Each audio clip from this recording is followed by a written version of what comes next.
स्वागत है आपका आपके अपने YouTube चैनल एजुकेशन जगत पे। दोस्तों, अगर चैनल पे नए हैं तो चैनल को सब्सक्राइब करें और वीडियो को ज़्यादा शेयर करें। दोस्तों, अगर आप UGC नेट का एग्ज़ाम दे रहे हैं तो ये वीडियो आपके लिए बहुत ही महत्वपूर्ण है, क्योंकि UGC नेट हिंदी का जो एग्ज़ाम होता है उसमें जो एग्ज़ाम पहले हो चुके हैं, यानी प्रीवियस ईयर्स के पेपर जो हो चुके हैं, उसमें से बार बार कम से कम 10 से 12 क्वेश्चन रिपीट होते हैं। इसलिए ये वीडियो आपके लिए बहुत ही महत्वपूर्ण है। आप चाहें तो प्रीवियस ईयर्स के पेपर वेबसाइट से डाउनलोड करके उसको प्रैक्टिस कर सकते हैं। कम से कम 8 से 10 साल का अगर प्रैक्टिस कर लेंगे तो आप आराम से पास हो जाएंगे। आप चाहें तो वीडियो भी देख सकते हैं यूट्यूब पे, इसको जैसे चाहें वैसे कर सकते हैं। चलिए आइए शुरू करते हैं। पहला क्वेश्चन है, अभी क्या है, सिलेबस बदल गया है तो आप लोगों को ये लग सकता है कि ये पुराना है इसलिए इम्पोर्टेंट नहीं है। ऐसा कुछ नहीं है, सिलेबस तो वही है। जो मटेरियल, जो सिलेबस है, जो हिंदी साहित्य है, वो तो वही है। खाली ये था कि पहले 3 पेपर होते थे, अब 2 पेपर होते हैं, लेकिन चीज़ें तो वही है, मटेरियल तो वही है। तो इसलिए ये बेकार नहीं है, ये बहुत ही महत्वपूर्ण है। चलिए शुरू करते हैं। राहुल सांस्कृत्यायन ने हिंदी का प्रथम कवि किसे माना है? ऐसे क्वेश्चन आपको याद कर लेने हैं। जैसे राहुल सांस्कृत्यायन ने हिंदी का प्रथम किसे माना है, अन्य आचार्य हैं उन्होंने भी अलग अलग कवियों का हिंदी का प्रथम कवि माना है।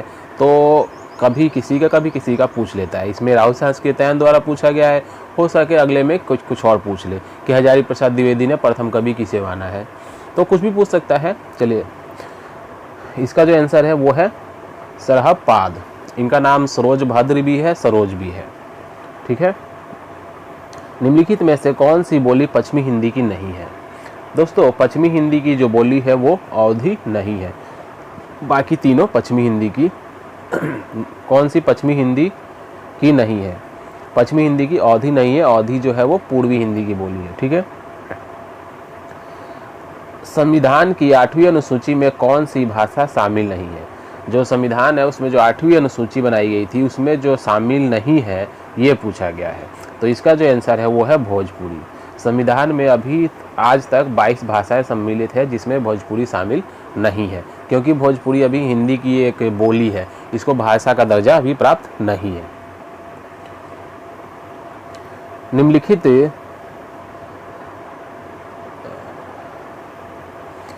बिहारी उपभाषा वर्ग के अंतर्गत कौन सी बोली नहीं आती है? यानी जो बिहारी भाषा है, उपभाषा है, उसमें कौन सी बोली है जो नहीं आती है, ये हमें बताना है। इसमें ये आपको ध्यान रखना है कौन सी नहीं आती है। हमें क्या होता है, कई बार पढ़ लेते हैं बिहारी उपभाषा के अंतर्गत कौन सी बोली आती है, तो कई बार आंसर हम लगाते हैं तो गलत हो जाता है। इसलिए इसमें देखा जाए UGC नेट में हमेशा या कई भी सीटेट में भी होता है तो अंत में क्या होता है, नहीं होती है। तो ये थोड़ा ध्यान रखना होता है।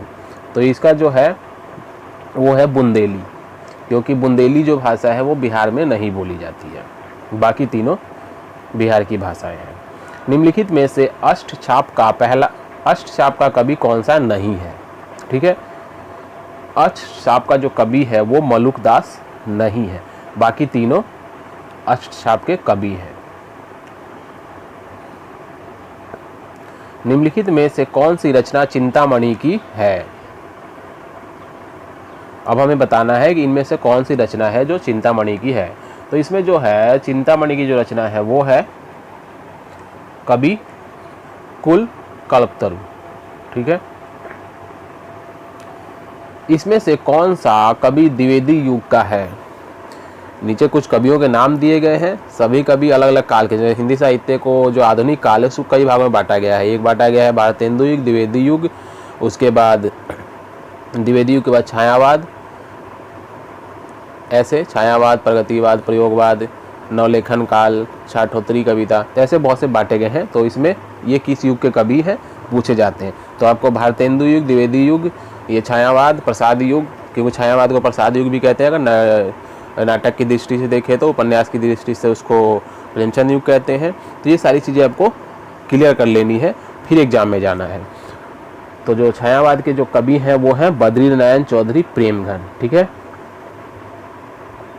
अगला क्वेश्चन है, इनमें से कौन सा कवि प्रगतिवादी नहीं है? जैसे कि मैंने बोला कि प्रगतिवादी पूछता है, देख सकते हैं यहाँ पूछ लिया है।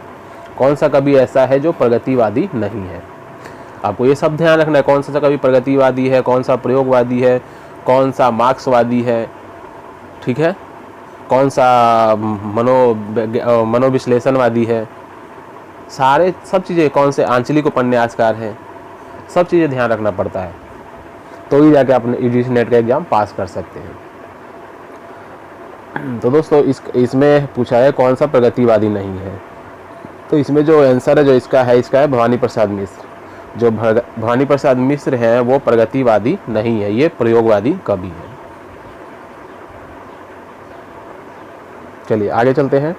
मैं सन्नाटा बुनता हूँ किसकी पंक्तियाँ है? दोस्तों कविता की जो कुछ पंक्तियाँ होती है, हर कविता की कोई पंक्ति एग्जाम में दे देता है, पूछ लेता है कि किस राइटर की है, कई बार पूछ लेता है ये पंक्ति किस कविता की है, तो ये चीज़ें भी आपको याद रखना है। मैं पहले सन्नाटा बुनता हूँ, इसका जो आंसर है वो है आज्ञा, क्यों ये जो पंक्ति है वो आज्ञा की है। निम्नलिखित में से कौन सी रचना सर्वेश्वर दयाल सक्सेना की नहीं है? यानी ये जो रचनाएं दी गई इसमें पूछा है कौन सी नहीं है। इसमें जो है आत्महत्या के विरुद्ध जो है वो सर्वेश्वर दयाल सक्सेना की नहीं है, बाकी तीनों जो है वो सर्वेश्वर दयाल सक्सेना की है। ये जो रचना है वो रघुवीर सहाय की है, आपने पढ़ा ही होगा। निम्नलिखित में से कौन सा उपन्यास देवकी नंदन खत्री का नहीं है? देवकी नंदन खत्री का नहीं है, इसका जो आंसर है वो है भाग्यवती। भाग्यवती जो उपन्यास है वो देवकी नंदन खत्री का उपन्यास नहीं है, ये श्रद्धाराम फुलौरिया का उपन्यास है। बाकी नरेंद्र मोहिनी, चंद्रकांता, कुसुमलता, ये जो उपन्यास है देवकी नंदन खत्री का है। निम्नलिखित में से कौन सा कहानीकार ग्रामीण चेतना का नहीं है? जैसे मैंने पहले आपको कहा था, आंचलिक उपन्यासकार, मार्क्सवादी उपन्यासकार, मनोवैज्ञानिक कवि, तो ये सब अब देखा ग्रामीण चेतना का कभी पूछ लिया है, तो कुछ भी पूछ सकते हैं, इसलिए आपको हर क्षेत्र का, हाँ यही पूछ सकते हैं अकविता का कवि कौन सा है, इसमें से अकविता का कवि कौन सा नहीं है, नवलेखन काल का कवि कौन सा है, साठोत्तरी कविता के कवि कौन से हैं, किसी पत्रिका का नाम दे देगा, इसका संपादन किसने किया है, या इसका प्रकाशन वर्ष क्या रहा है, तो ये सब चीज़ें आपको याद रखना है। निम्नलिखित में से कौन सा कहानी का ग्रामीण चेतना का नहीं है? तो जो दोस्तों इसका जो आंसर है वो है निर्मल वर्मा। निर्मल वर्मा, बाकी जो तीनों हैं वो ग्रामीण चेतना के कवि रहे हैं।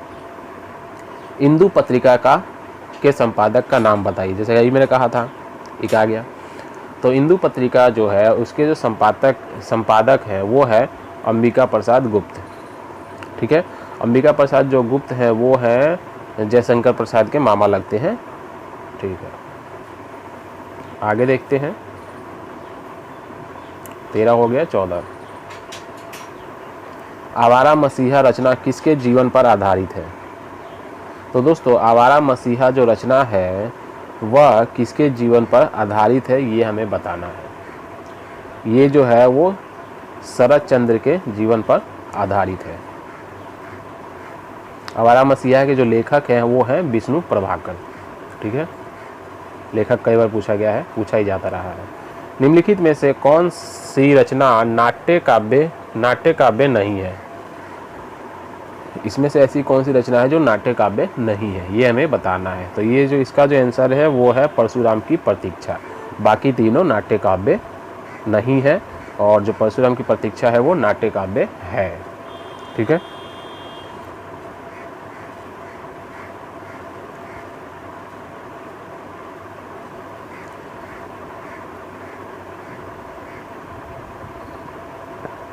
सॉरी परशुराम की प्रतीक्षा तो कविता है, ठीक है। अगला है, निम्नलिखित में से कौन सा ग्रंथ हजारी प्रसाद द्विवेदी का नहीं है? इसका जो आंसर होगा वो होगा वृंत और विकास। ये जो रचना है हजारी प्रसाद द्विवेदी का नहीं है, बाकी तीनों रचनाएं हजारी प्रसाद द्विवेदी का ही है। प्रगतिशील साहित्य की समस्याएं नामक ग्रंथ का के लेखक का नाम क्या है? जो प्रगतिशील साहित्य की समस्याएं हैं, इस पुस्तक के जो लेखक हैं वो हैं रामविलास शर्मा। रामविलास शर्मा के ऊपर हमेशा क्वेश्चन पूछा जाता है, सब नगेंद्र के ऊपर ही पूछा जाएगा, नंदलाल वाजपेयी के ऊपर भी पूछा जाता है। रस गंगाधर किसका ग्रंथ है? रस गंगाधर जो ग्रंथ है वो इसके रचनाकार हैं वो हैं पंडित राज जगन्नाथ। इनमें से कौन रस सूत्र का व्याख्याता नहीं है? इसमें से जो रस सूत्र के व्याख्याता नहीं है वो हैं वामन। वामन ने रस सूत्र की व्याख्या नहीं किया है। शंकुक ने, भट्ट लोलट ने, अभिनव गुप्त ने और भटोट ने उसकी रस सूत्र की व्याख्या किया है और उसका अलग अलग नाम भी दिया है, वो भी पूछा जाता है, तो वो भी याद कर लीजिएगा। जैसे अनुमतिवाद की धारणा किसने प्रस्तुत की? The principle of literary criticism किसका ग्रंथ है? इसके जो लेखक हैं वो है मैथ्यू आर्नल्ड। अगला क्वेश्चन है, निम्नलिखित रचनाओं का सही अनुक्रम लिखिए। दोस्तों सारी रचनाओं का क्रम भी आपको याद रखना है। अगर आपको याद है कौन सी रचना कब लिखी गई थी, तो ये इसमें अगर आपको सारा याद ना हो, दो भी अगर याद हो जाता तो भी हो जाता है। कई बार होता है आपको एक या दो याद हो, तो दो होना चाहिए तो आराम से हो जाता है। जैसे आपको मालूम है कि प्रिय प्रवास पहले लिखा गया था, या कुरुक्षेत्र पहले लिखा गया था, या साकेत पहले लिखा गया था, तो आप उसको क्रम से लगा सकते हैं। तो ये इसमें दोस्तों है, इसका जो सही क्रम है वो है ए, क्योंकि जो पहली रचना है, रचनाओं का सही क्रम है वो प्रिय प्रवास। प्रिय प्रवास अयोध्या सिंह उपाध्याय हरिऔध का है, और साकेत मैथिली शरण गुप्त का है, कामायनी जयशंकर प्रसाद का है, कुरुक्षेत्र रामधारी सिंह दिनकर का है। तो आप वैसे भी लगा सकते हैं कि अयोध्या सिंह उपाध्याय हरिऔध इनकी रचना पहले आई थी, उसके बाद साकेत आई थी, उसके बाद कामायनी आई थी, और अंत में कुरुक्षेत्र। चलिए अगला है, प्रकाशन वर्ष की दृष्टि से हिंदी पत्रिकाओं का सही अनुक्रम लिखिए। छोटा कर देते हैं इसको थोड़ा। इसमें बताना हमें प्रकाशन वर्ष की दृष्टि से, यानी सबसे पहले कौन था, उसके बाद कौन था, इसको क्रम के अनुसार हमें बताना है। तो जो पहली रचना थी वो है ब्राह्मण, उसके बाद हरिश्चंद्र मैगजीन, फिर आनंद कादम्बरी, फिर भारतोदय। ठीक है। अगला है, निम्नलिखित रचनाओं का सही अनुक्रम रेखांकित कीजिए। इस क्वेश्चन का जो आंसर है वो है ए, उपेंद्र नाथ अस्क, इलाचंद जोशी, मोहन राकेश और नरेंद्र कोहली ये रचनाकार हैं। तो इसमें सबसे पहले जो थे उपेंद्र अस्क, क्योंकि ये जो है आपको पता है कि प्रसाद युग में ही ये लिखते थे।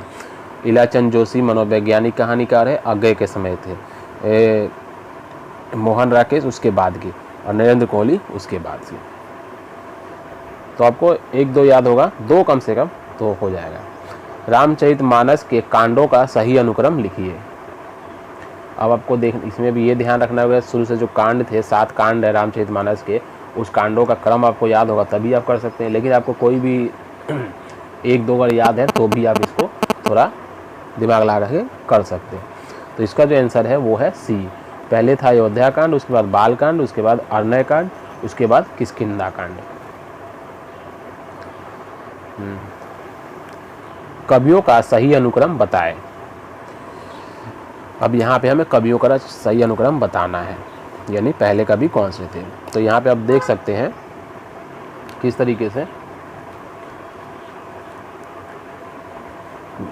जैसे आपको सबको पता है कि जो विद्यापति हैं वो आदिकाल के हैं, रसखान जो है वो भक्ति काल के हैं, केशवदास जो है रीतिकाल के हैं, द्विजदेव भी रीतिकाल के ही हैं। तो सबसे पुराने इसके मतलब विद्यापति हुए। तो इसका आंसर हुआ सी, क्योंकि विद्यापति पहले, उसके बाद रसखान भक्तिकाल यानी आदिकाल भक्तिकाल, फिर केशवदास रीतिकाल, फिर द्विजदेव, चाहे वो रीतिकाल के हों या आधुनिक काल के हों। आपका 3 क्रम सही है तो सही है, क्योंकि ये पहले तो हो नहीं सकता, लास्ट में ही होगा, तो इसलिए ये सही है। निम्नलिखित नाटकों का सही अनुक्रम लिखिए। अब यहाँ पे कुछ नाटक दिए गए हैं, हमें इसमें बताना है कौन सा क्रम सही है। तो इसमें जो पहला नाटक है आप देख सकते हैं, कहे कबीर सुनो भाई साधो भारत दुर्दशा। तो इसमें जो दोस्तों आंसर होगा जो इसका होगा वो है बी। जो भारत दुर्दशा नाटक है वो पहले है, उसके बाद स्कंदगुप्त, उसके बाद कबीरा खराब बाजार में, उसके बाद कहो कबीर सुनो भाई साधो। क्योंकि भारत दुर्दशा है वो भारतेंदु की है, भारतेंदु युग की। स्कंदगुप्त जो रचना है वो प्रसाद की है, वो छायावाद काल की है। तो पहला ये भारत दुर्दशा होगा। छायावाद उसके बाद है, कबीरा खराब बाजार में उनकी है, भीष्म साहनी की उसके बाद की, और ये कहे कबीर सुनो भाई साधो ये और भी बाद की रचना है। निम्नलिखित उपन्यासों का सही अनुक्रम लिखिए। कुछ उपन्यास दिए गए हैं, उसमें कौन सा अनुक्रम सही है ये हमें बताना है। तो दोस्तों इसका जो आंसर है वो होगा डी। पहला है जो झूठा सच, उसके बाद आधा गांव, फिर धरती धरना अपना, फिर धार उपन्यास। इस तरीके से इनका सही अनुक्रम है। उसके बाद है 28, प्रकाशन वर्ष की दृष्टि से निम्नलिखित कवियों का सही अनुक्रम बताएं। निम्नलिखित कहानियों का सही अनुक्रम बताएं। प्रकाशन वर्ष की दृष्टि से निम्नलिखित कहानियों का सही अनुक्रम बताएं। इसका जो आंसर है वो है बी, क्योंकि पंच परमेश्वर आया रचना, उसके बाद परिंदे, फिर पर्दा, फिर पाल गोमरा का स्कूटर। ठीक है, पंच परमेश्वर प्रेमचंद का है, परिंदे निर्मल वर्मा का है, फिर पर्दा ध्यान नहीं है, पाल गोमरा का स्कूटर उदय भट्ट का ऐसा है। अगला क्वेश्चन है निम्नलिखित निबंधकारों का सही अनुक्रम बताएं। यहाँ कुछ निबंधकार दिए गए हैं, इनका सही अनुक्रम बताना है। इसका जो आंसर होगा वो होगा ए, बाल मुकुंद गुप्त, सरदार पूर्ण सिंह, श्याम सुंदर दास, फिर अंत में बाबू गुलाब राय। क्योंकि बाल मुकुंद गुप्त जो है वो बाल कृष्ण भट्ट, बाल मुकुंद गुप्त, हाँ, बाल मुकुंद गुप्त जो है वो द्विवेदी युग के हैं, और सरदार पूर्ण सिंह भी द्विवेदी युग के ही हैं। लेकिन ये बाल मुकुंद गुप्त जो है वो बड़े हैं, क्योंकि ये जो है रचना लगभग भारतेंदु युग से ही लिखना शुरू किया था इन्होंने, इसलिए पहले ये आएंगे, उसके बाद सरदार पूर्ण सिंह, उसके बाद श्याम सुंदर दास क्योंकि ये छायावाद के हैं, फिर बाबू गुलाब राय क्योंकि ये छायोत्तर काल के हैं। अगला है निम्नलिखित आचार्यों का सही अनुक्रम क्या है। तो दोस्तों इसका जो आंसर होगा वो होगा सी, भरत मुनि, भामा, अभिनव गुप्त, विश्वनाथ। क्योंकि जो आचार्य हैं, प्रथम आचार्य भरत मुनि हैं, दूसरे जो है भामा है, उसके बाद अभिनव गुप्त, फिर उसके बाद विश्वनाथ। तो जब आचार्य ही प्रथम भरत मुनि है तो भरत मुनि पहला होगा। इसमें देखिए चारों में अगर आप आंसर ढूंढना चाहे तो भी इजी है। देखिए चारों में पहला दिया है भरत मुनि, तो इसमें थोड़ा कन्फ्यूजन होगा कौन सा पहले होगा। तो आप देखेंगे दूसरा, अगर आपको दूसरा आता है यहाँ देखेंगे भामा, ये सही है, यहाँ ये गलत हो गया, ये सही है, यानी आपको इन दो में डाउट होगा। और आपको ध्यान देना तीसरा, भामा के बाद तीसरा कौन सा आएगा, तो तीसरा विश्वनाथ हो नहीं सकता, अभिनव गुप्त होगा, क्योंकि विश्वनाथ बाद में आए थे, अभिनव गुप्त पहले थे। तो इसीलिए इसका जो आंसर है वो है सी। तो अगर आपको दो पता हो तो आप आराम से आंसर ढूंढ सकते हैं। निम्नलिखित कृतियों को उनके निबंधकारों के साथ सुमेलित कीजिए। तो यहाँ कुछ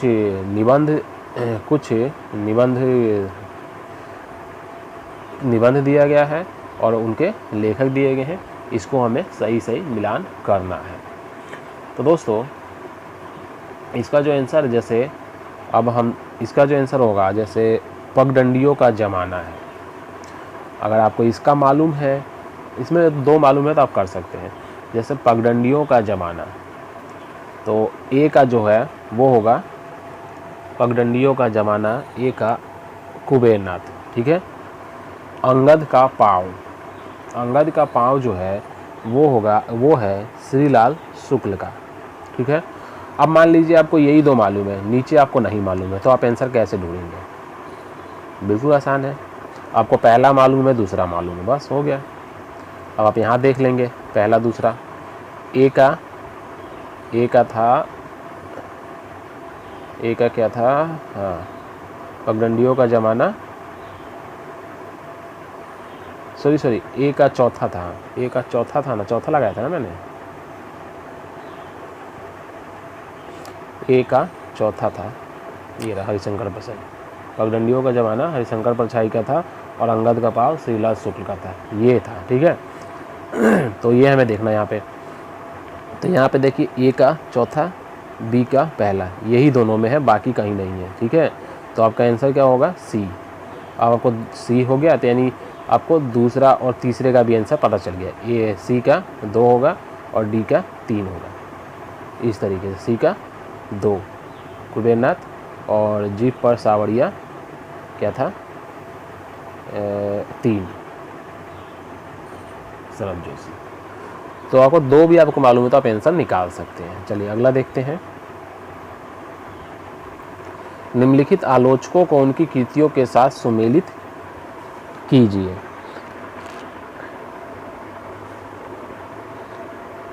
ये कुछ रचनाएं हैं और कुछ रचनाकार हैं, उनको सुमेलित करना है। रामस्वरूप चतुर्वेदी, इनकी जो रचना है हिंदी साहित्य और संवेदना का विकास, रामस्वरूप चतुर्वेदी का हिंदी साहित्य और ये हो गया, ठीक है। देवराज का जो है वो है छायावाद का पतन। रामविलास शर्मा का जो है वो है आस्था और सौंदर्य। लक्ष्मीकांत का जो है नई कविता के प्रतिमान। हो गया।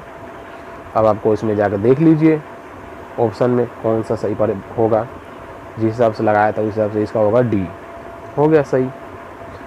अगला है निम्नलिखित कहानियों को उनके कहानीकारों के साथ सुमेलित कीजिए। ठीक है, अब यहाँ पे कुछ कहानियाँ दी गई है और उनके कहानीकारों के साथ सुमेलित करना है। 11 वर्ष का समय, 11 वर्ष का समय जो कहानी है वो है रामचंद्र शुक्ल का। धुलाई वाली जो है वो है बंग महिला का। ग्राम कहानी जो है जयशंकर प्रसाद का। रानी केतकी की जो कहानी है इंसा अल्लाह खां की है। ठीक है, अब यहाँ पे आपको लगा देना है जाके,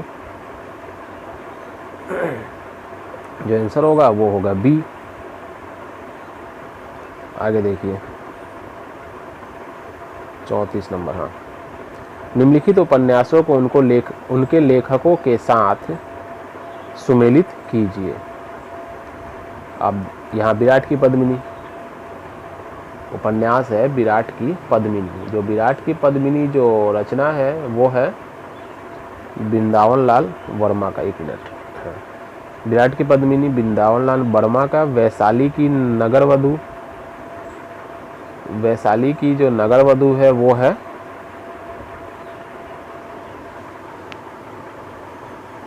वैशाली की नगरवधु चतुरसेन। हाँ, चतुरसेन शास्त्री का है। चतुरसेन शास्त्री का है।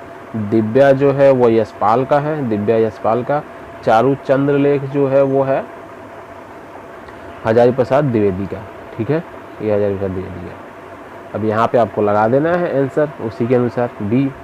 ठीक है, अगला है निम्नलिखित काव्य संग्रहों को उनके रचनाकारों के साथ सुमेलित कीजिए। हिमकीर्तनी, हिमकीर्तनी के रचनाकार जो है वो है माखनलाल चतुर्वेदी। और दूसरा है अमोला। अमोला के जो रचनाकार हैं वो है त्रिलोचन। ठीक है, बाकी आपको पता ही होगा कि कल तुझसे होड़ होगी, कल तुझसे होड़ होगी ये शमशेर का है और गीत फरोश भानु प्रसाद मिश्र का है। मान लीजिए कि आपको यही 2 मालूम है, ये दोनों नहीं मालूम है, फिर भी आप आंसर इसका लगा सकते हैं। अब आपको देखना क्या है, यहाँ पे ध्यान देना ये है, किस तरीके से बता दूँ। आपने देख लिया कि आपको 1 मिनट, माखनलाल, ये थोड़ा सही कर दूँ, हो गया। ये हिमकीर्तनी आपको पता है या मोला पता है। ठीक है, अब आपको देखना है कि ए का क्या है 2। आपको देखना ए का 2, ए का 2 कहाँ है? यहाँ। ठीक है, अब बीच में कहीं भी ए का 2 नहीं है। ठीक है, यानी डी में है, तो आपको दूसरा सेकंड वाला देखने की जरूरत नहीं है, मार सकते हैं कि इसका आंसर जो है वो होगा डी। अगर आपको मान लीजिए 2 यहाँ भी दिया होता, ए का सेकंड यहाँ भी दिया होता, तो आपको दूसरा देखते क्या मोला, बी का ए, तो यहाँ पे देखते ए, तो यहाँ देख सकते हैं कि ए यहाँ पे ए नीचे वाले में, डी में सेकंड डी में यहाँ दिया हुआ है, ए का सेकंड, बी का 1। तो इस तरीके से दोनों अगर मिल जाते हैं तो आप ए मार दीजिए, और जब कहीं एक जैसा है ही नहीं तब तो आपको सीधा सीधा डी मार देना है। निम्नलिखित आत्मकथाओं को उनकी लेखिकाओं के साथ सुमेलित कीजिए। एक कहानी यह भी, इसके जो रचनाकार हैं वो है मन्नू भंडारी। अनन्या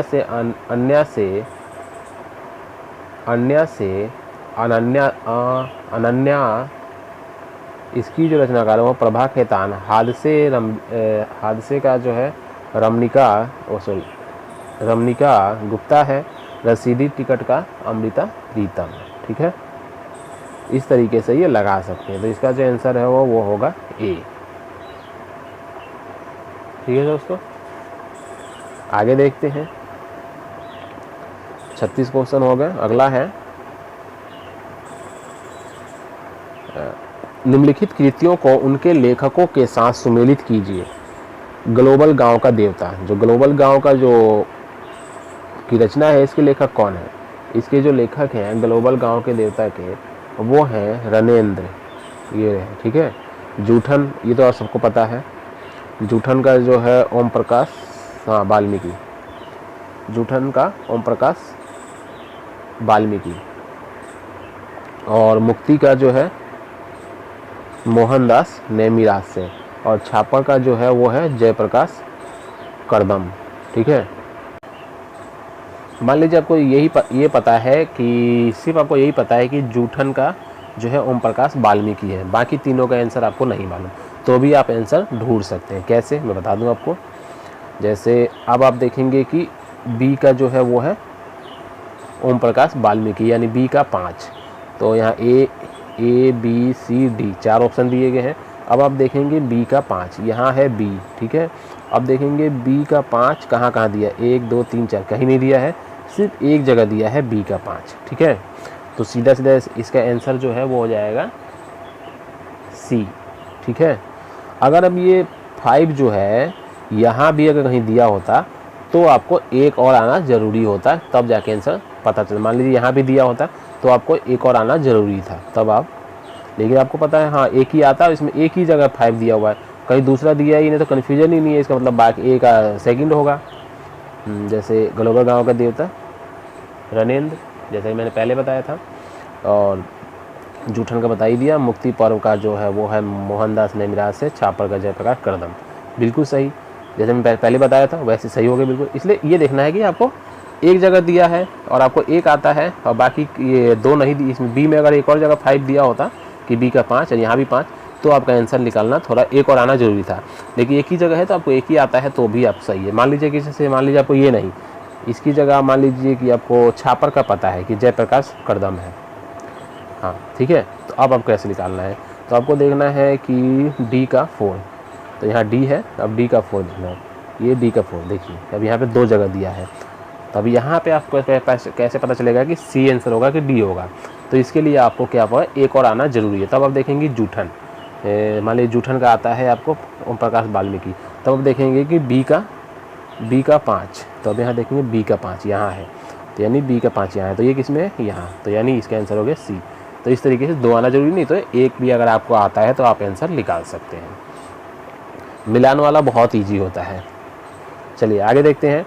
निम्नलिखित उक्तियों को उनके रचनाकारों के साथ सुमेलित कीजिए।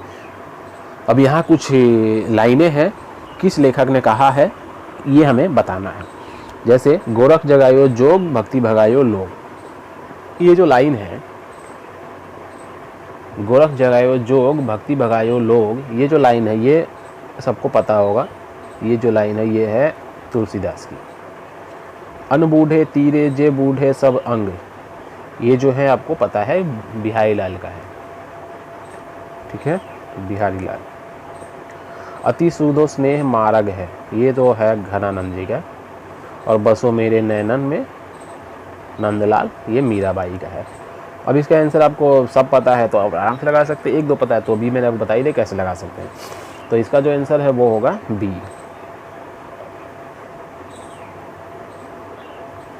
अगला है निम्नलिखित उक्तियों को उनके ग्रंथकारों के साथ सुमेलित कीजिए। ठीक है, ये कुछ उक्तियाँ दी गई है।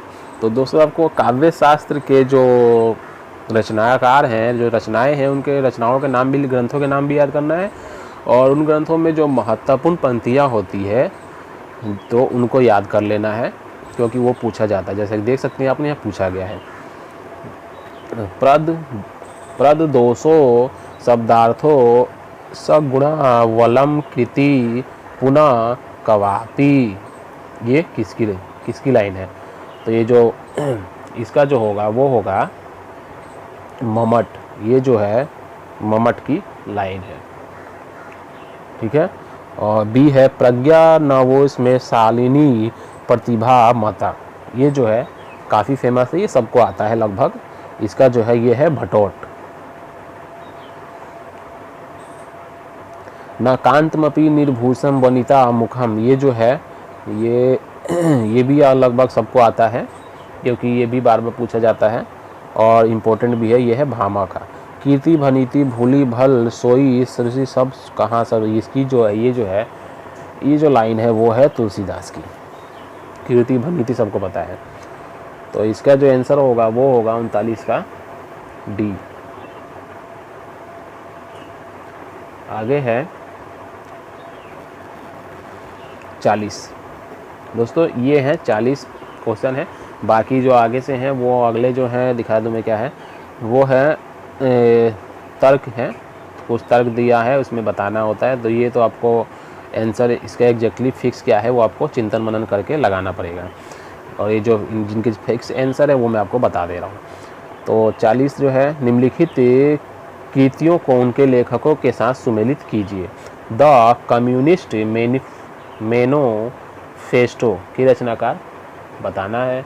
तो ये जो है द कम्युनिस्ट मैनिफेस्टो के लेखक जो हैं वो है Karl Marx. The use of poetry and use of criticism, इसके जो लेखक हैं इलियट हैं। ठीक है, इसके जो लेखक हैं Eliot. Illusion and reality. ठीक है, ये जो है कोडवेल का है। द पोएटिक इमेज जो है वो है लेविस का। ठीक है, इस तरीके से। अब यहाँ पे आपको आंसर लगाना होगा, वो आप लगा देंगे कि सी। तो दोस्तों आज के लिए इतना ही। बाकी ये स्थापना वाले हैं वो आपको उसी समय पढ़ना पड़ेगा और करना पड़ेगा। स्थापना वाले होंगे, कुछ पैसेज भी होते हैं, इसमें पैसेज नहीं है। तो दोस्तों आज के लिए इतना ही। थैंक यू, धन्यवाद। अगर चैनल पे नए हैं तो चैनल को सब्सक्राइब करें और वीडियो को ज़्यादा से ज़्यादा शेयर करें।